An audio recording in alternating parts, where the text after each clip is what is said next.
I noticed him when the priest walked down the center aisle. Uncle Walter. Strangely enough, he looked perfectly alive, standing at the back of the church in a black suit, beaming his usual Cheshire grin. The same Uncle Walter who was lying in an open casket by the altar. I grabbed Mom's hand and whispered, "Do you see him?" "Huh?" "Uncle Walter, right there." "Not now, Caleb." Nobody in the church seemed to notice the walking corpse in their midst. All eyes were on the sermon. We gather here today in love, in grief, and in remembrance. The priest began. When I looked again, Uncle Walter was already a row closer. He scratched his peppered beard and stared at me with those wild green eyes. "Hey, Cale!" I let out an involuntary yelp. The priest stopped. All heads turned to me. Mom clutched my shoulder. "Caleb, what is it?" Don't you see him?" "See who?" People were side-eyeing me, clearly unsettled by the kid disrupting a funeral. Nobody saw the obviously grinning Uncle Walter standing in plain view. I pointed to where I had seen him, 3 rows ahead. "Uncle Walter," I whispered, half in disbelief. Mom glanced over and shook her head. She squeezed my hand with a warning look. "Behave yourself, please." Everyone looked where I pointed. No one saw him, but I did. Uncle gave me a wink, then shrugged with a smirk as if to say, "Uncle Walter? Never heard of him." I turned away and shut my eyes tight. This can't be real. It just can't be. I focused on the priest's trembling tenor.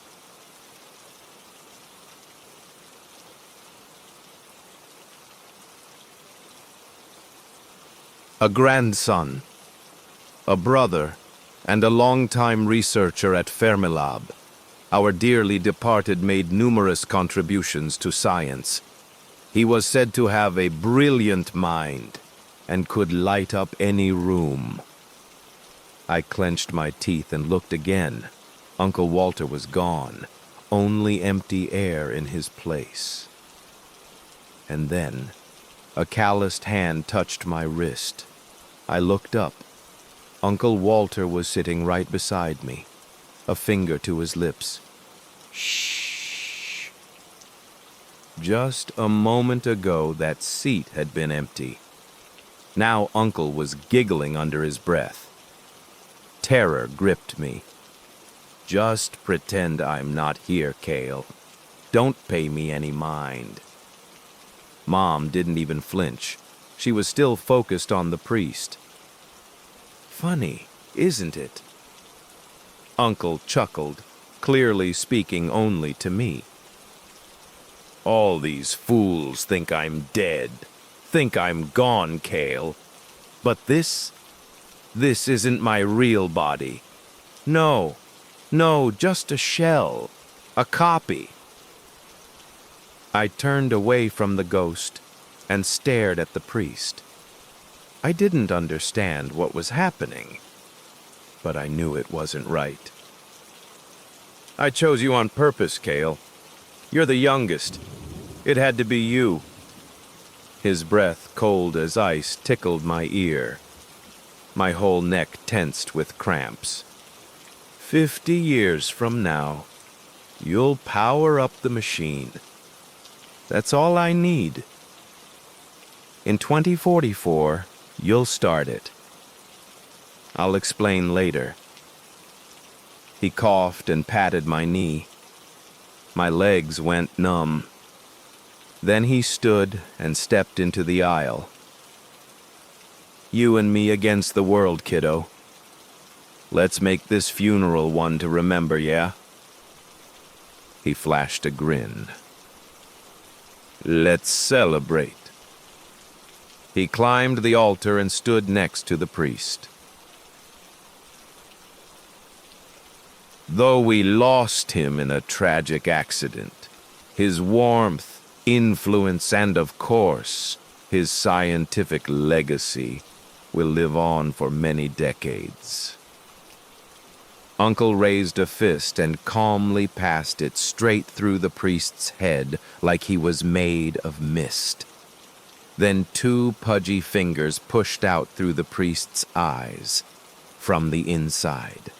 They twitched, squirming beneath the man's skin. The priest froze. His eyes glazed over. Silence fell. Father Remy, are you? The priest collapsed, convulsing violently, his limbs jerking and twisting with snapping tendons. Oh my God! Someone help! A thin man in a tweed suit, one of Uncle Walter's old colleagues, rushed from the front pews. He knocked over candles and knelt beside the spasming priest, holding his arms. Look, Cale. Uncle leaned over him. That's Leo! Such a sweet guy! He pointed at Leo's head. He was the only one smart enough to understand my work, knew what I was trying to do with quantum decoherence. Uncle passed through the priest's shaking body and sat next to Leo. And now he'll never learn another thing. Uncle hugged Leo tight, his body sinking into the man's head and torso. The back of his skull merged with Leo's horrified face. Blood gushed from Leo's nose. He collapsed beside the priest, twitching on the stage. God! Leo! Everyone stared at the altar as two men writhed, slapping themselves against the pulpit. Mom rushed to help, but I yanked her back. No, we have to go! Caleb, what are you... Ah! Aunt May screamed so loud it felt like glass breaking. Her husband had collapsed in the aisle, foaming and choking, joining the seizure epidemic spreading like wildfire through the church. Uncle stood above him, laughing. Flopping like fish. I dragged Mom with a strength she later said felt inhuman. We ducked between pews and ran from the church. Once outside, in the parking lot, I screamed, "Get in the car! Go, go, go!" My heart pounded like a war drum. From the back seat of Mom's speeding Honda, I looked back, watching Uncle Walter stroll through the crowd, leaving behind rows of flailing, gasping epileptics. As we turned the corner, he cupped his hands and shouted, "Remember, Cale, you'll power it up. You'll bring me back." I was 8 years old then. 8. Of course no one believed me. Mom chalked it up to trauma and an overactive imagination. They called it mass psychogenic illness. A bizarre case. Something neither police nor doctors could explain. Most people recovered, returned to normal. Some of the elderly, like the priest, died. Now I'm in my 30s. And whether you believe it or not, it's all true. I've lived every day since in fear, afraid of seeing my mad uncle again. They said he'd lost his mind. In his last months at Fermilab, he was monitored for unauthorized use of equipment. People saw him aim powerful UV lasers at his own temples, obsessed with a theory long since dismissed. Particle decoherence. I've seen him in nightmares, in bathroom mirrors. Sometimes I still feel his breath on my neck. Every day I wonder if he'll show up again, somewhere, anywhere, spreading madness. So far, he hasn't. yet. But I know it's coming, because yesterday I had a visitor. Though gray-haired and blind in one eye, I recognized Leo instantly. He arrived unexpectedly carrying a package. Said they found something connected to my late uncle. It was a hidden room behind a wall, Leo said. Only discovered it during renovations. He placed a small cardboard box on my kitchen table. We don't know how it's possible, but inside was your uncle's skeleton. I blinked. What? Wearing his old lab uniform and ID badge, inside a makeshift cryo chamber, rats had gotten in, picked him clean. He turned the box toward me and lifted the flap. I came to visit your mom, but after the discovery, I had to see you first. I pulled out a strange item, a small cotton cap with long floppy tails, almost like a jester's. It looked sized for an 8-year-old. You know he wasn't well those last few months in Chicago. They sent him to therapy. I doubt he ever went. I shook the cap, listening to the little bells jingle.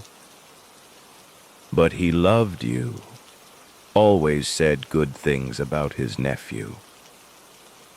I looked into Leo's one good eye. Really? Why? He saw the future in you. Whatever he discovered, he meant to pass on. That's what I believe. On the front of the red cap was black embroidery in fine cursive. I stretched the cloth to read it. We found it in the dust and ruin of that machine. I think he wanted you to have it. The message read, "You and I versus the world, kid." I bit my lip. A barbed wire of fear wrapped tight around my throat. I swallowed it down. But how did you find his skeleton at Fermilab? We buried his body years ago. Leo folded the now empty box with pale fingers. Your uncle was a mystery his whole life. No one knows why he threw himself into the reactor 30 years ago. He walked to the door, clearly burdened. I spent years trying to understand his mind. It was pointless. His theory on decoherence proved false. I was about to offer him coffee, but he was already wrapping his scarf. Hey, you could stay a little... Something heavy fell over Leo, too dark to describe. He exhaled deeply, then grabbed me by the shoulders. He wanted you to have the cap, okay? Take it. Take it. What? Whatever happens, Caleb, stay away from him. If you ever see him again, run. Don't look at him. Don't speak. Don't respond. Wait, Leo, what are you... Your uncle has to be dead, Caleb. Whatever he promises, he's lying. He has to be dead. He has to be dead, damn it.